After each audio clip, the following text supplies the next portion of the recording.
Graça e paz, meus amados irmãos. Louvado seja Deus. Nós estamos na nossa caminhada em Hebreus. Chegamos ao último capítulo. Eu estava fazendo as contas aqui. Eu acho que já são 9 meses na carta aos Hebreus. Só comigo, né?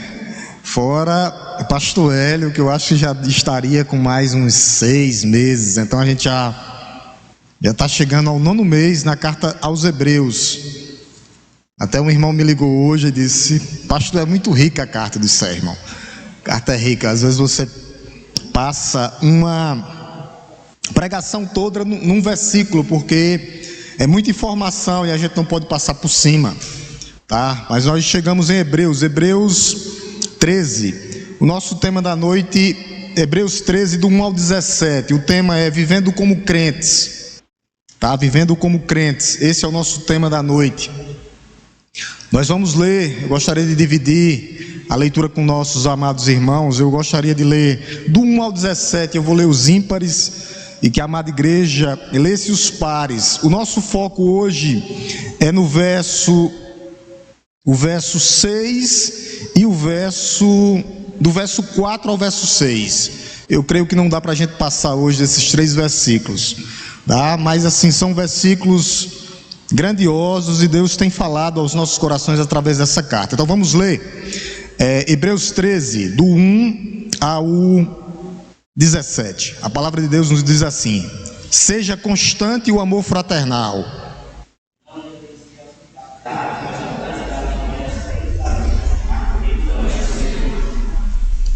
Leitura alternada, tá, gente? Lembrem-se dos presos, como se estivesse na cadeia com eles, dos que sofrem maus tratos, como se vocês mesmos fossem os maltratados.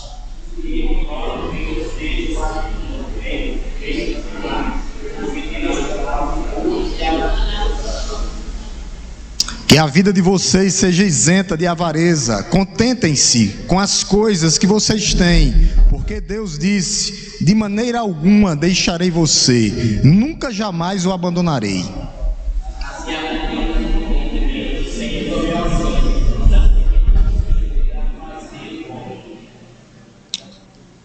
Lembrem-se dos seus líderes, os quais pregaram a palavra de Deus a vocês, e considerando atentamente o fim da vida deles, imitem a fé que tiveram.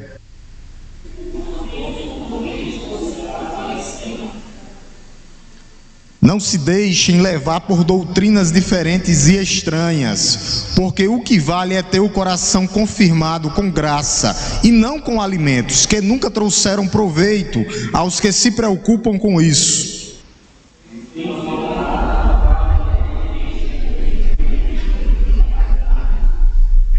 Pois aqueles animais cujo sangue é trazido pelo sumo sacerdote para dentro do santo dos santos, como sacrifício pelo pecado, têm o corpo queimado fora do acampamento.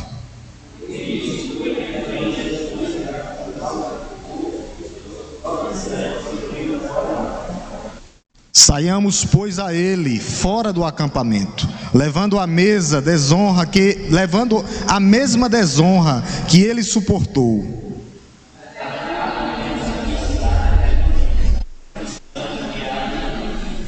Por meio de Jesus, pois ofereçamos a Deus sempre sacrifício de louvor, que é o fruto dos lábios que confessam o seu nome.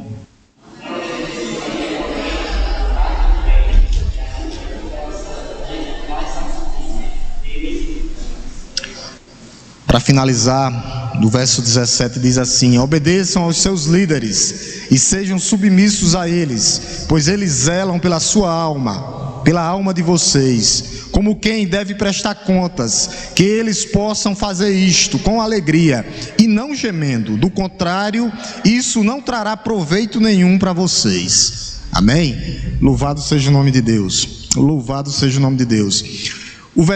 O capítulo 19, o autor vai trazer orientações práticas na vida da igreja. Como nós devemos viver? A praticidade, o dia a dia. E o autor vai falar que mesmo diante dos sofrimentos, os crentes devem se manter firmes. Não, a gente não deve mudar nossa rotina. se nós estamos passando por dificuldades, passando pelo vale da sombra da morte, nós temos que continuar como crentes, praticando a nossa fé, amando nossos irmãos e cumprindo os nossos deveres espirituais. O capítulo aqui 13, ele mostra que em qualquer situação nós temos nossas responsabilidades espirituais dentro da igreja. Não só quando tudo vai bem, não. Ou quando tudo vai mal, ou quando tudo vai bem. Como diz aquele hino, na alegria ou na dor, nós temos que louvar ao Senhor. Nós temos que nos entregar ao Senhor. Porque alguns passam por dificuldades e usam o quê? Desculpas para servir a Deus. Muitos crentes, que se dizem crentes, até abandonam a igreja na hora das circunstâncias, na hora das adversidades. Eles confessaram sua fé publicamente aqui dentro da igreja e depois usam desculpas para sair da igreja. Não, a culpa é do meu irmão que fez isso ou aquilo, ou a culpa é do pastor, ou a culpa é do seu líder espiritual, ou dos líderes. Sempre há uma desculpa quando a pessoa quer sair da igreja. 12 capítulos, nós chegamos no 13º, que foram escritos para pessoas que estavam passando por problemas muito maior do que os nossos. Eles eram presos, seus bens nessa época eram espoliados, tomados, e o autor está trazendo aqui agora e nos mostrando, vocês não passaram por tudo aquilo que esses homens passaram. Por isso ele está nos dando orientações práticas, como nós devemos viver, o que nós devemos fazer. A divisão desse capítulo é interessante, do verso 1 ao verso 3, tá? Eu vou só falar da divisão aqui desse capítulo rapidinho e a gente volta à exposição. Do capítulo 1 ao capítulo 3 ele fala do amor fraternal, o amor entre irmãos, que nós temos que praticar a hospitalidade e que nós temos que olhar para aqueles que estão presos. Na época eram os irmãos que estavam presos. Hoje, pastor, os irmãos que estão sendo presos em outros países, que não querem ouvir o evangelho, que são contra o cristianismo. O cristianismo ainda hoje é a religião mais perseguida do mundo. Nós aqui ainda temos liberdade. Aproveite para pregar para seu irmão, sua irmã, no seu trabalho. Não perca uma oportunidade. Se a pessoa abrir o espaço, fale de Cristo, fale do amor de Deus. Do verso 7 ao 17, ele vai dizer que nós temos que seguir os nossos líderes espirituais. Aqueles líderes que são fiéis à palavra de Deus. Nós temos que seguir os nossos líderes. Existe uma hierarquia, todos somos iguais a Deus, mas existe uma hierarquia. Se o líder espiritual e faz tudo o que tem na Bíblia, a igreja tem que seguir o seu líder espiritual. Ainda até o versículo 17 ele vai dizer que Jesus não muda, ele é o mesmo de ontem, hoje e eternamente, imutável em seu poder, em sua majestade, em sua autoridade. Quem tem que mudar somos nós. Ele não muda, ele é perfeito, perfeito, único e perfeito. Do verso 18 ao verso 20, o capítulo aqui aborda, ele vai voltar e dizer que nós temos que oferecer a Deus sacrifícios, mas de louvor. O sacrifício que agrada a Deus é um sacrifício de louvor, é as nossas vidas diante de Deus. E é interessante que ele volta a falar de honrar os seus líderes espirituais. Do verso 22 ao 25 ele conclui falando breves saudações, tá? Então, em termos gerais, é isso que o autor está trazendo aqui, a praticidade. Eu amo de verdade, eu sou um crente hospitaleiro, eu amo aqueles que estão sendo presos, eu estou tendo o cuidado de orar por eles. O que é que eu posso fazer? Orar pela vida deles. E ele termina no final do verso 13, justamente falando da oração.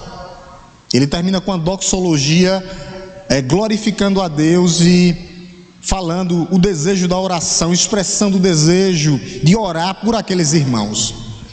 Então agora nós chegamos no verso 1, tá? A igreja ela tem que cuidar dos necessitados que há no meio dela. Olha o que é que diz no verso 1: seja constante o amor fraternal. Essa é a primeira exortação. O amor fraternal tem que ser constante. Pastor, o que é o amor fraternal? A palavra amor aqui no grego é philo.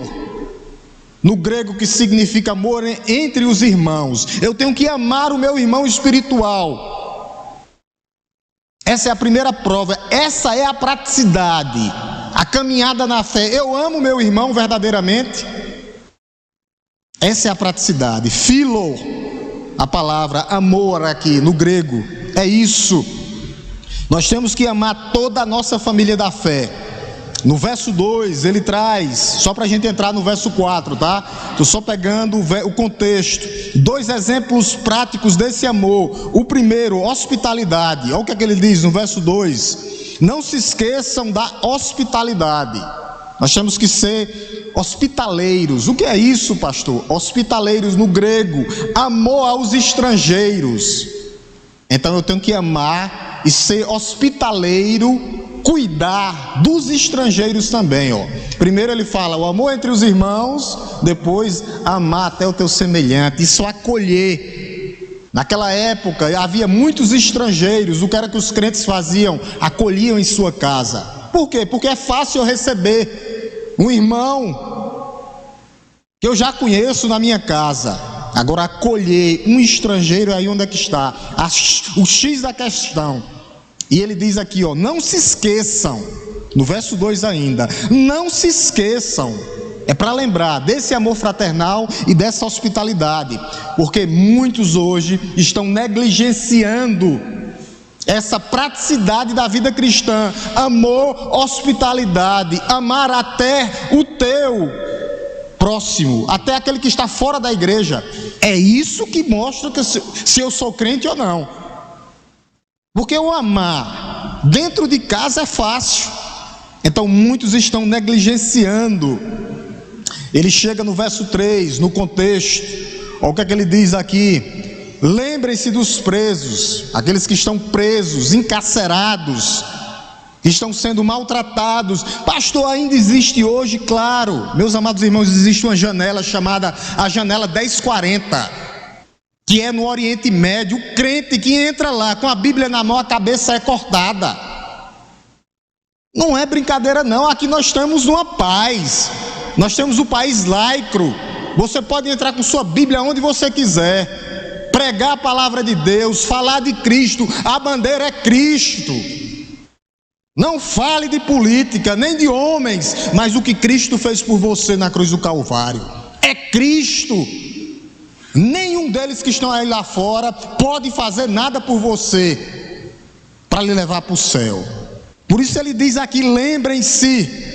É um mandamento, isso é um imperativo. Toda vez que tiver na Bíblia, lembre-se, é um imperativo. Lembre-se dos encarcerados, lembre-se daqueles que estão sofrendo. Aí o autor vai mais longe, ele diz, ó, dos que estão na cadeia com eles. Aí ele diz que estão sofrendo maus tratos, verso 3. Aí ele diz, ó, como se fossem vocês os maltratados. Ó como é as coisas, ó, como se nós estivéssemos lá. Por que o autor está dizendo isso? O apóstolo Paulo vai dizer que quando existe o corpo de Cristo, que somos nós, quando o membro sente, todos sentem. E o apóstolo Paulo vai mais longe, ele diz, ó, vocês têm que chorar com os que choram e se alegrar com os que se alegram. Então, essa é a vida da igreja. Nós somos um organismo vivo. Nós somos um organismo vivo, membros interligados. Meu irmão está sofrendo, eu sofro também. Meu irmão está se alegrando, eu me alegro com ele também. É na alegria e na dor, como se fosse vocês. Como se fosse vocês. Existem muitos aí nesses países que estão agora presos por causa desse evangelho que salva. E sabe o que é que esses homens querem? Eles preferem ser mortos do que voltar atrás, do que negar Cristo. Eles querem que suas cabeças rolem, mas eles não negam seu Senhor. Eles não negam seu Salvador. Há dificuldade até de vir para a igreja no dia principal, que é a quarta e o domingo de manhã. Quanto mais na hora que levar um arroxo, na hora da perseguição. Ou a gente pensa que não vai chegar. Vai chegar, meus irmãos. Vai chegar, mas Deus é gracioso e bondoso e cuida do seu povo. Ele cuidou do povo no deserto, Ele cuida na provação também. Ele é um Deus todo-poderoso, poderoso. Ele cuida, Ele continua cuidando. É na hora da prova, é no deserto que a gente vê a mão bondosa do Pai dizendo: filho meu, não temas que eu sou contigo. Está assustado? Não te assombres que eu sou teu Deus. É isso, meus amados. Ele tem cuidado do seu povo. Verso 3 ainda ele diz: daqueles que sofrem maus tratos, daqueles que estão sendo maltratados por causa do Evangelho. Muitos estão sendo maltratados em prisões, como foi o apóstolo Paulo, ainda hoje existe. Por isso que nós apoiamos aqui esse ministério, que é o ministério dos missionários que estão aí fora. Meus irmãos, vocês não sabem, é uma batalha travada, entendeu? Isso é o mínimo que a gente faz, uma contribuição. É o mínimo. Esses homens estão na linha de frente.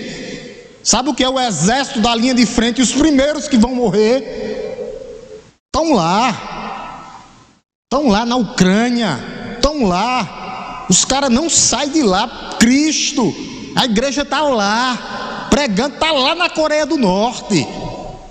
Invisíveis, os missionários invisíveis, eles não podem se identificar, mas eles estão lá pregando, falando que Cristo transforma, que Cristo é a solução para as nossas vidas. E nós chegamos aqui no verso 4 ao verso 6, o que é que ele vai falar? Da nossa vida privada como cristão.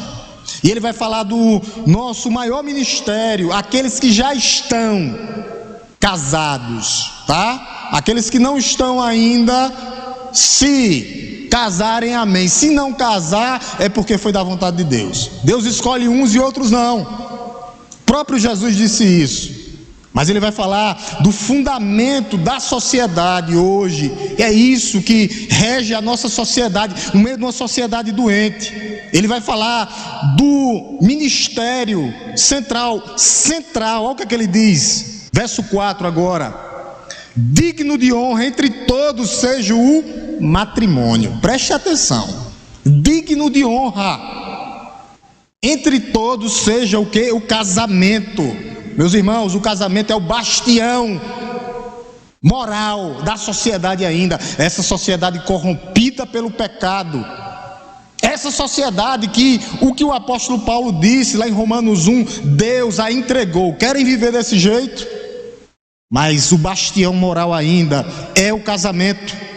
O casamento é a fortificação dessa sociedade, dessa família, do estado que está. O matrimônio, meus irmãos, não é uma invenção humana, não.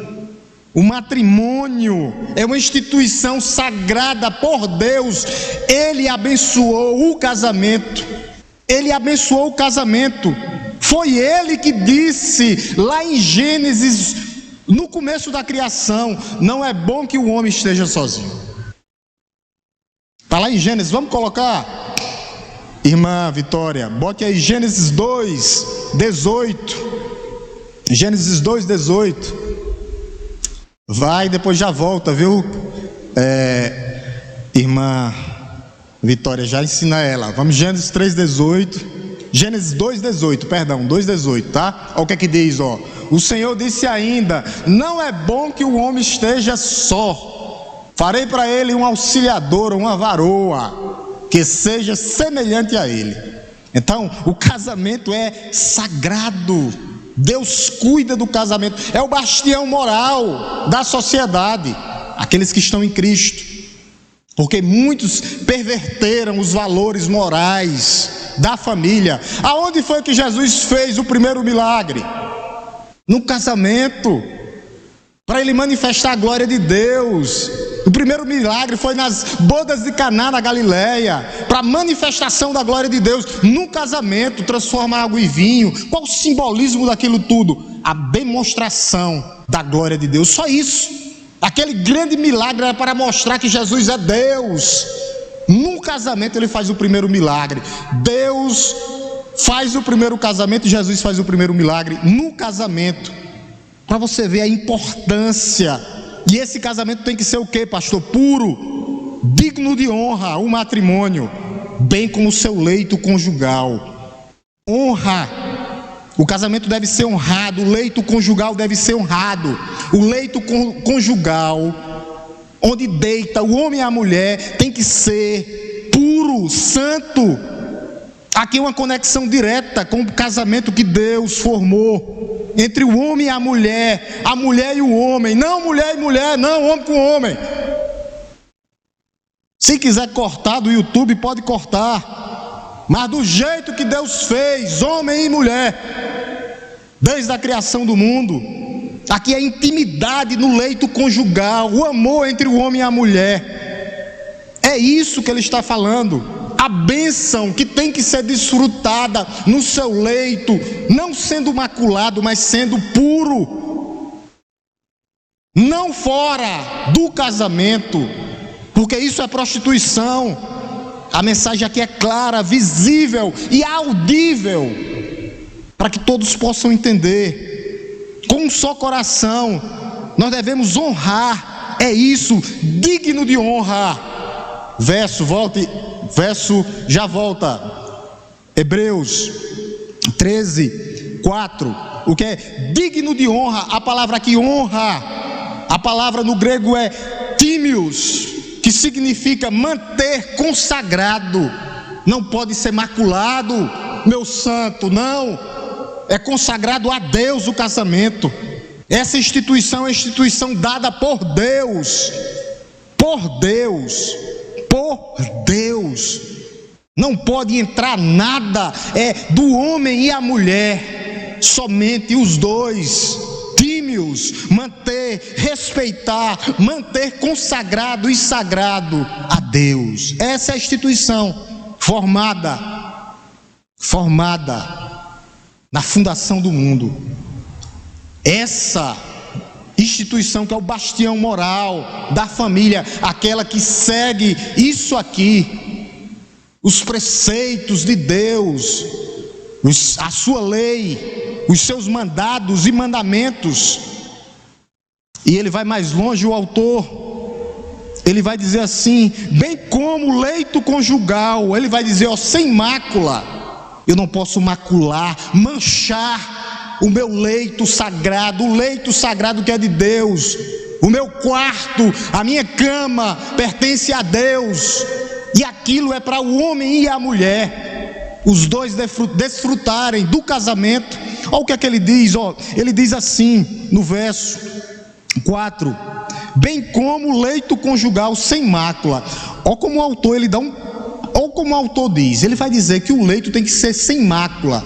O autor faz uma comparação, o advérbio aqui, o advérbio está ligado diretamente com o sangue de Cristo, que é sem mácula e puro. Olha a responsabilidade minha e sua na hora do casamento, homens e mulheres. Vamos ver esse versículo, Vitória, 1 a Pedro. Essa mácula aqui é o mesmo advérbio de lá. 1 Pedro 1,19. Eu quero que você preste bem atenção, para você ver como o casamento é coisa séria. É para homens, não para meninos. Olha o que é que diz aqui a palavra mácula, mas pelo precioso sangue de Cristo, como de um cordeiro sem defeito. A palavrazinha sem mácula é o mesmo que o autor está dizendo aqui. Não posso macular, eu não posso manchar o meu leito. O que é isso, pastor? O meu quarto, a minha cama. Eu não posso ser um imoral, um indecente. Não. O casamento entre o homem e a mulher, é isso que ele diz, bem como o leito conjugal sem mácula. Isso é uma responsabilidade muito grande, muito grande. A relação entre o homem e a mulher, esposo e marido, significa algo que é precioso, como o sangue de Cristo. Que coisa! mas pelo precioso sangue de Cristo, como de um cordeiro, sem defeito e sem mácula. Eu não posso macular o meu casamento. É algo precioso, o meu leito conjugal. É um presente de Deus. O casamento é um presente de Deus. O leito conjugal é um presente de Deus. Ou seja, se livre das ligações infiéis, se você estiver dentro do seu casamento.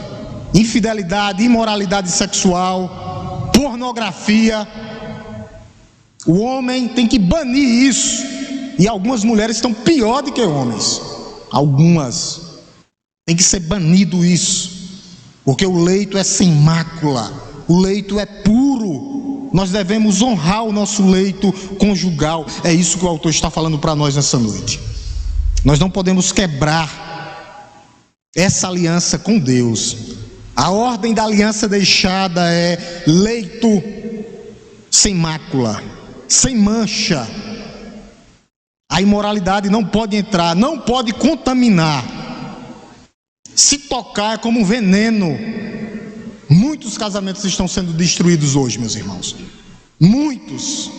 Quando o pastor Hélio estava aqui, a gente acompanhou 2, 3 casos. Homens viciados em pornografia, que destrói o seu casamento. Fora a imoralidade sexual.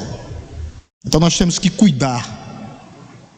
Qual o resultado desses que cometem tais atos? São hediondos. Quais os resultados? Contra essa instituição sagrada. O que é que acontece? Qual o dano? O dano é colateral. O dano é colateral. Olha o que é que diz no verso 4 ainda. Porque Deus, ao julgamento, finalzinho do verso 4, porque Deus julgará os impuros e os adúlteros. É julgamento. Os impuros, os imorais, não herdarão o reino dos céus. Os adúlteros, os profanos, como foi Esaú. Lembra que nós falamos de Esaú? Queria viver, nunca se arrependeu. Era um profano. O seu leito era maculado, tinha várias esposas.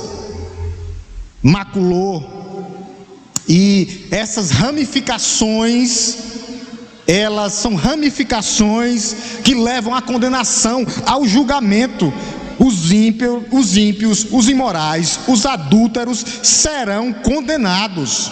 Quem quebra esse compromisso de Deus com o casamento, essa aliança sagrada, essa instituição formada por Deus na fundação do mundo, mas Deus tinha um plano eterno antes da fundação do mundo. Tais atos são egocêntricos. É o homem querendo se provar que é o maioral. Não é nada. Você é maior quando você é servo de todos. Você é maior quando você ama verdadeiramente a sua esposa, quando você cuida dela. É cuidado, esse é o amor. Mas esses homens, terrível coisa é cair na mão de um Deus vivo. O autor de Hebreus diz isso, né? Vitória, vamos colocar Hebreus 10:31. Hebreus 10:31. Esse é o fogo consumidor. Esse é o Deus.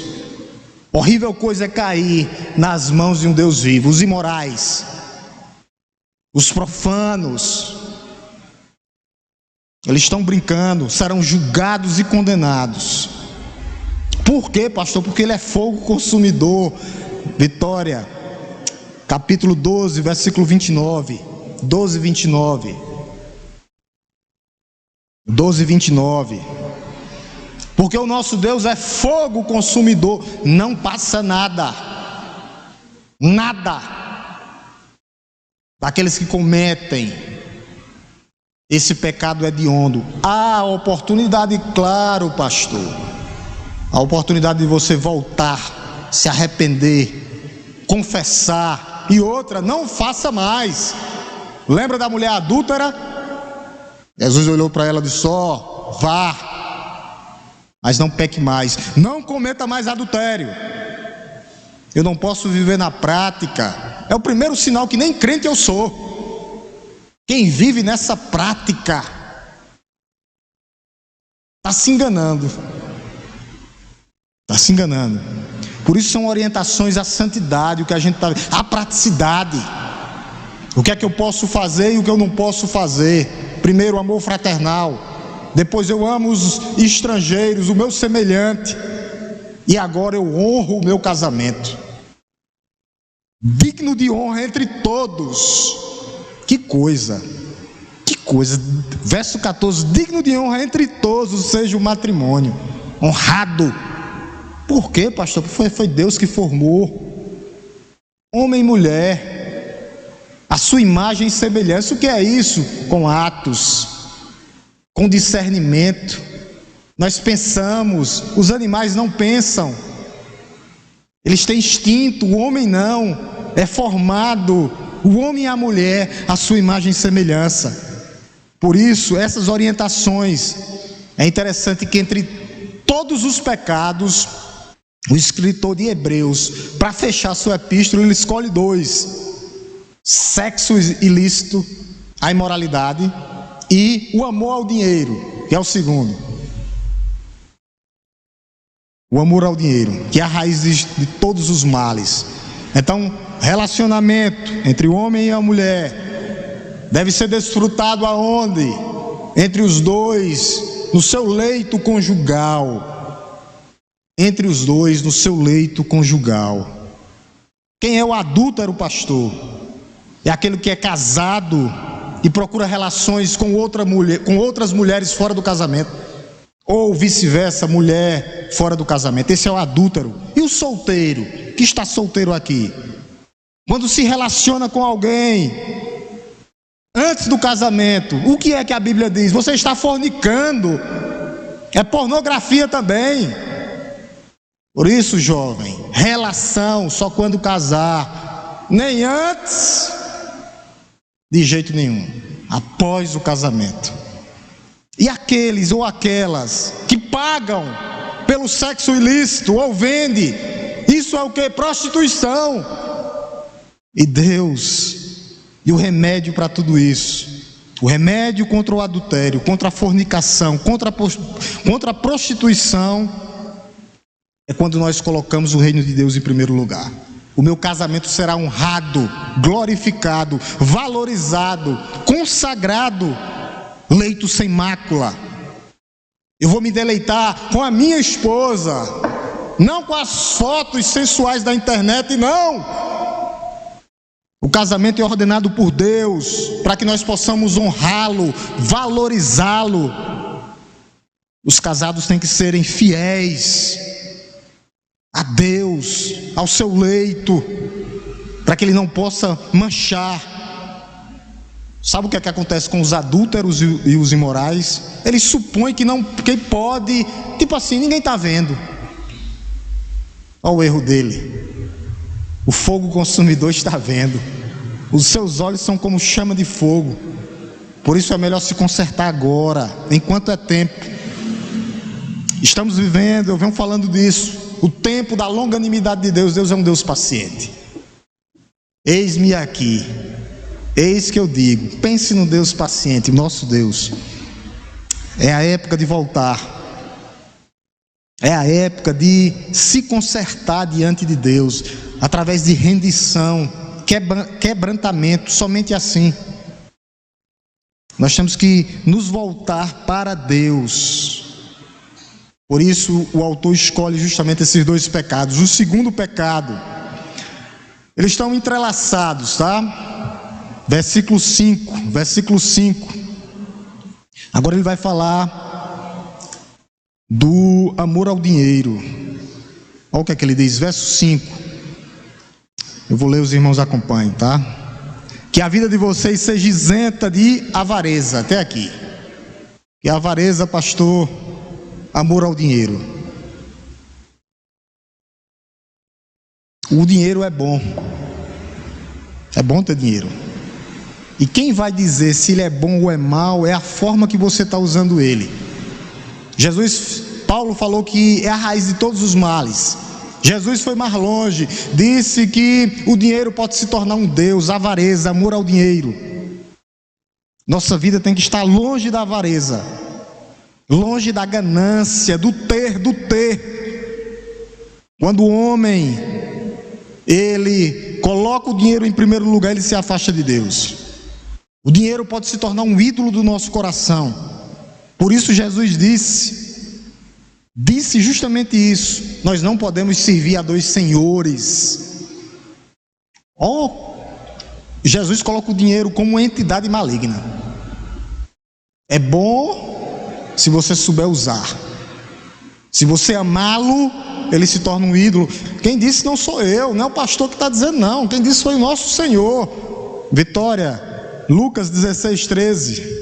Lucas 16:13. Lucas 16:13.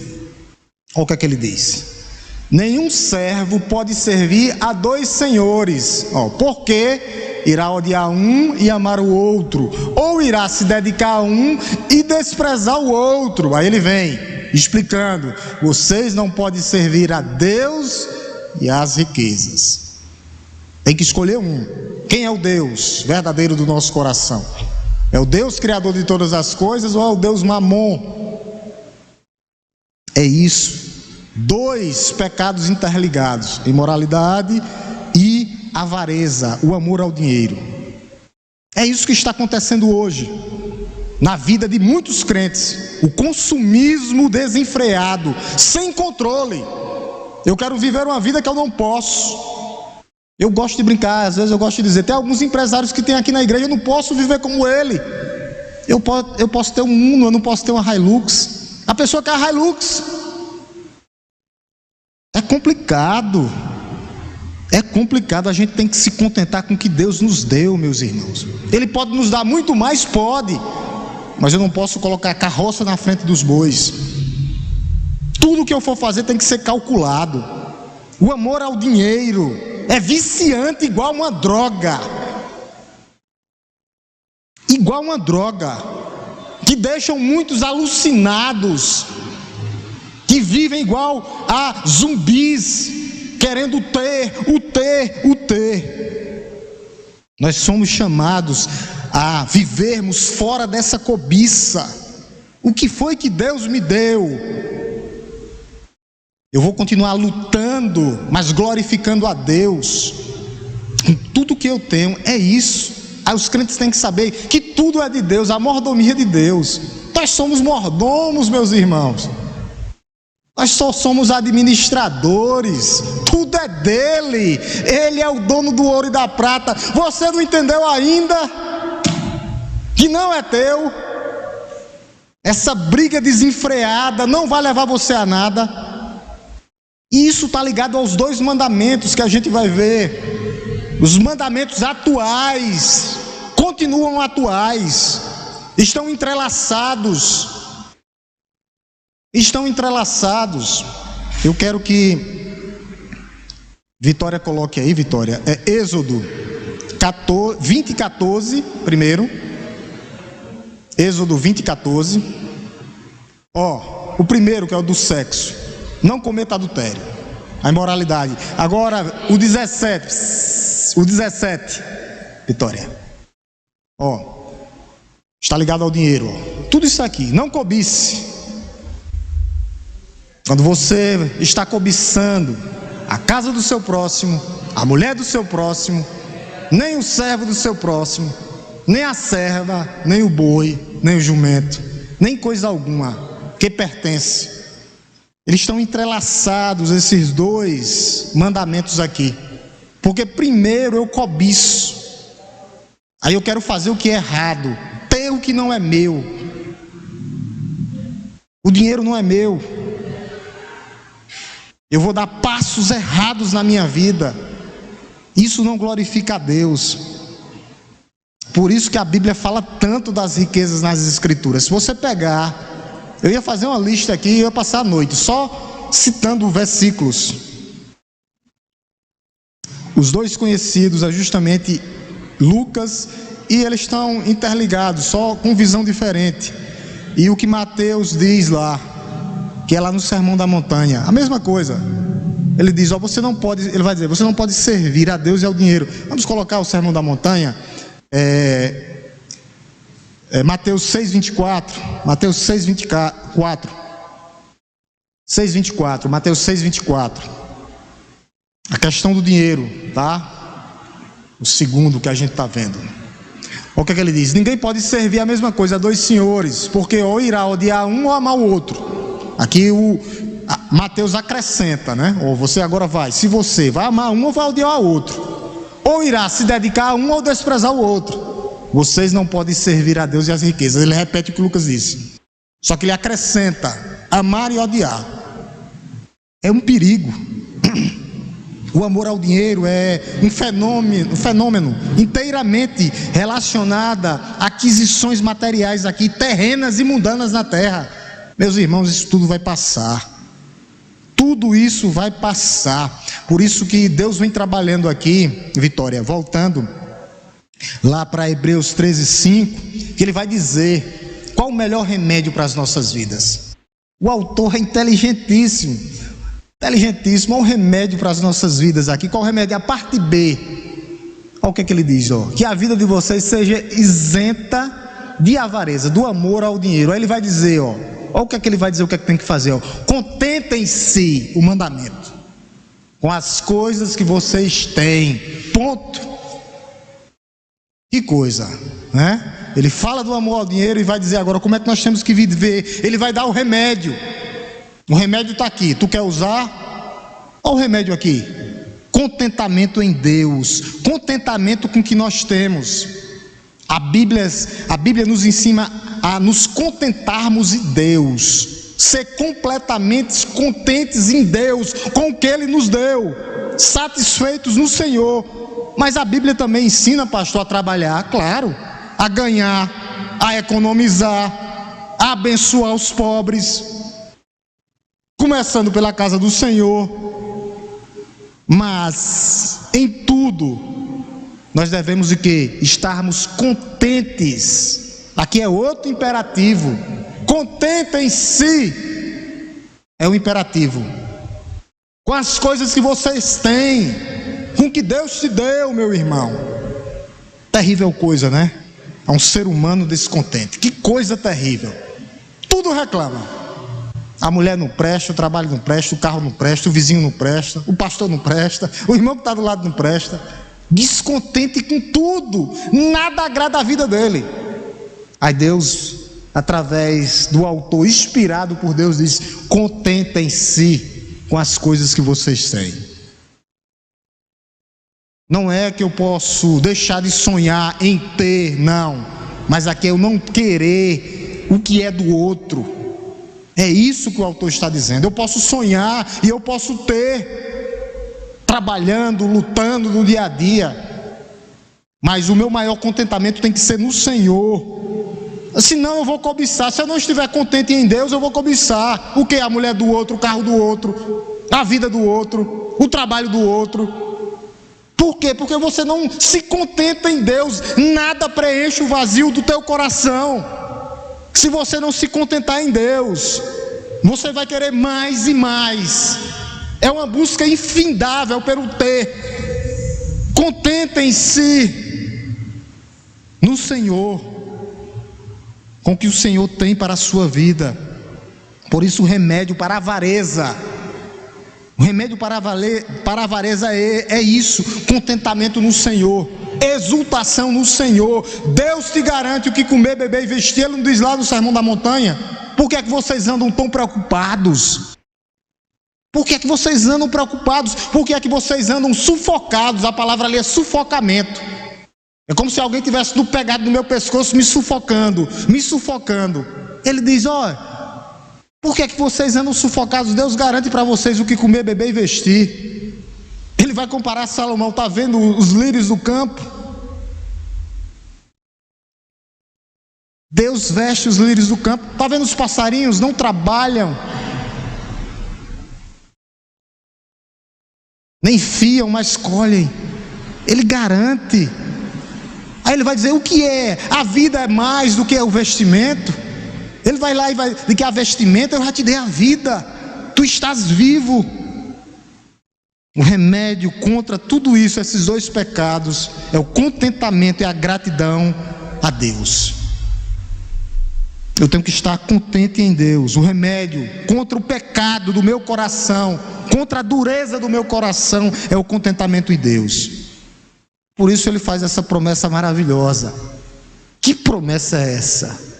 Depois do contentamento. Porque Deus disse, eu quero que você preste bem atenção: de maneira nenhuma deixarei você, nunca jamais o abandonarei. Você quer promessa maior na sua vida do que essa? Aqui é a promessa. Receba, em nome de Jesus. Nunca jamais, uma dupla afirmativa. Nunca jamais, é individual, o abandonarei. O abandonarei. Nunca jamais, meu irmão e minha irmã, ele vai abandonar você. É isso. Em Cristo nós somos mais que vencedores. Em Cristo nós temos todas as garantias. É isso. Quando, pastor? Quando nós estamos contentes neles. A alegria do Senhor é a nossa força. Quando nós nos regozijamos nele. Não em situações ou eventos. Não. Nele.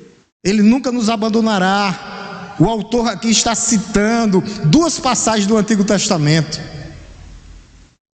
onde ele fala para Josué e Moisés. A gente vai ver isso agora. Vamos colocar aqui, irmã Vitória, Deuteronômio 31, do 6 ao 8.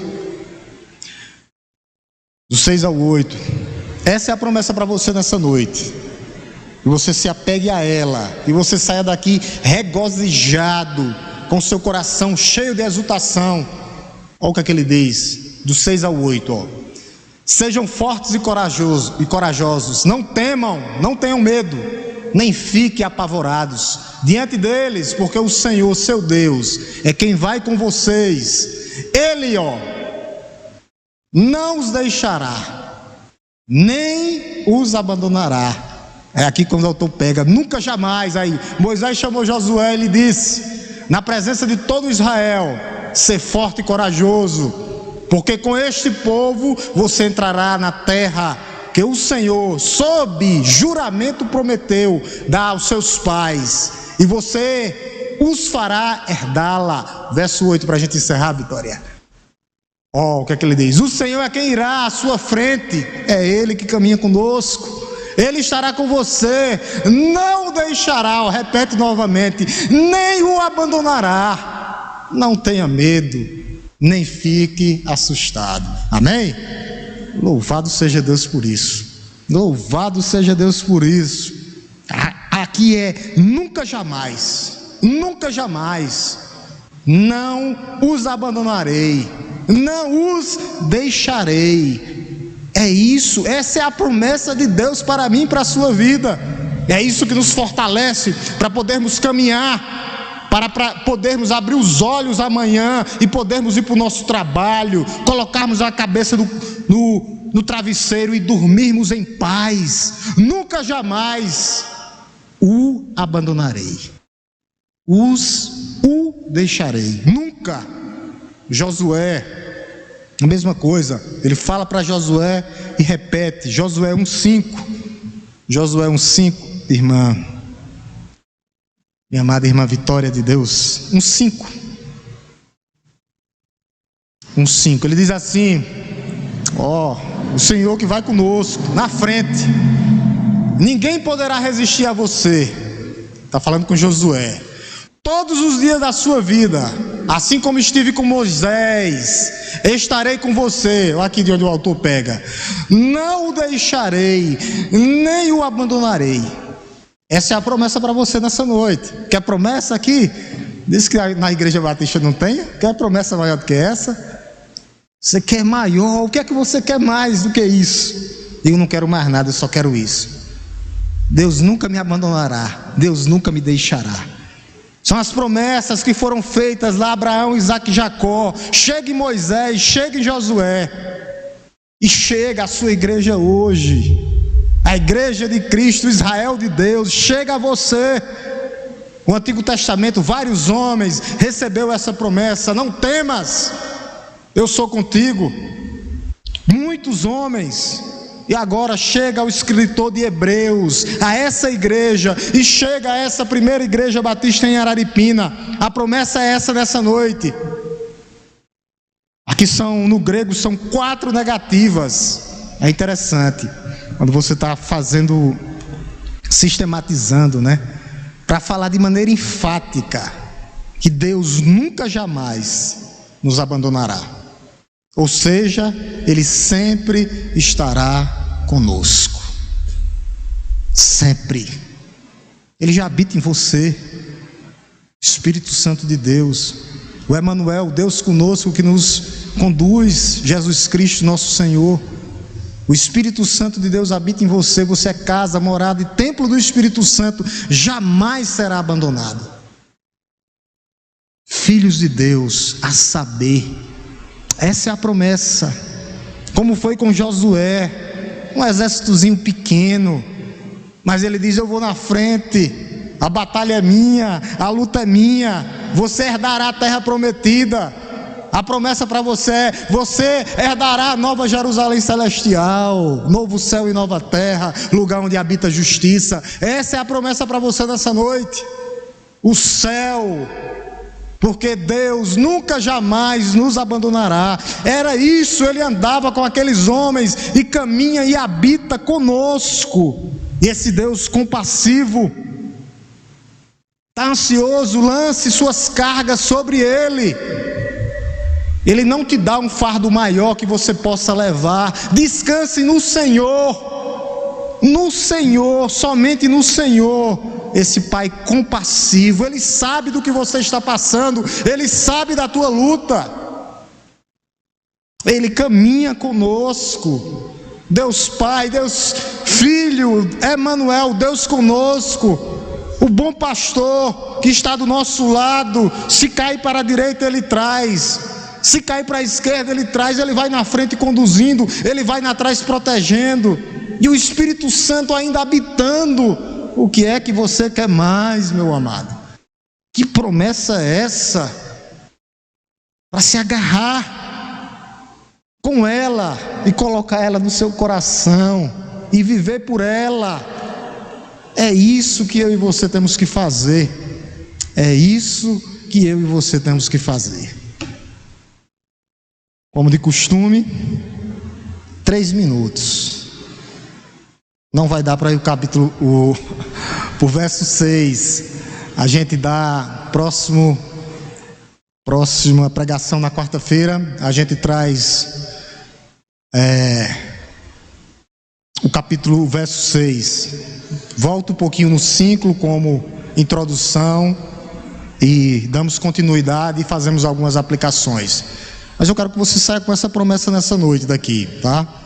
De Deus, que está aqui no verso 5, tá? Deus diz assim: de maneira nenhuma, de maneira alguma deixarei você, nunca jamais o abandonarei. Se apegue a ela, creia e viva por ela. Como de costume, se alguém tiver alguma pergunta, fiquem à vontade. Como de costume, se eu não souber, o irmão aí responde. Não mudou nada. Texto bem explicado, não precisa nem perguntar. Graças a Deus, a gente continua dizendo como pastor Hélio. Acho que todo mundo entendeu. Ou entenderam tudo ou não entenderam nada, né? Não vão fazer pergunta.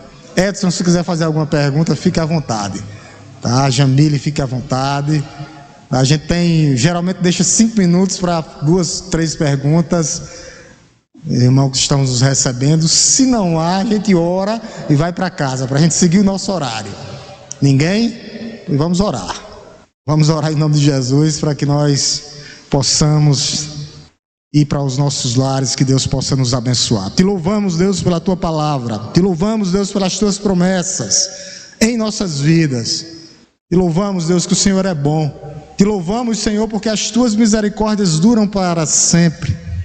Ó Deus, e as Tuas misericórdias são as causas de não sermos consumidos. E nós vimos aqui hoje, ó Deus, as Tuas promessas, que o Senhor nunca jamais nos abandonará. Louvado seja o Teu nome, ó Deus, por isso. Glorificado seja o Teu nome, Senhor, porque em Ti nós temos todas as garantias. Em Cristo Jesus nós somos mais que vencedores. Glorificado seja o teu nome, ó Deus. Seja com o teu povo, ó Deus, com os casamentos, com os noivados da tua igreja, com a tua juventude, com os da melhor idade, os nossos senhores, os nossos anciãos. Ó Deus, cuida, Senhor, da tua igreja. Cuida, Senhor, da nossa família, que eles possam ter uma experiência como nós tivemos um dia. Nos leve em paz para os nossos lares, ó Deus, no nome santo e poderoso de Jesus. Deus nos abençoe, meus irmãos. Deus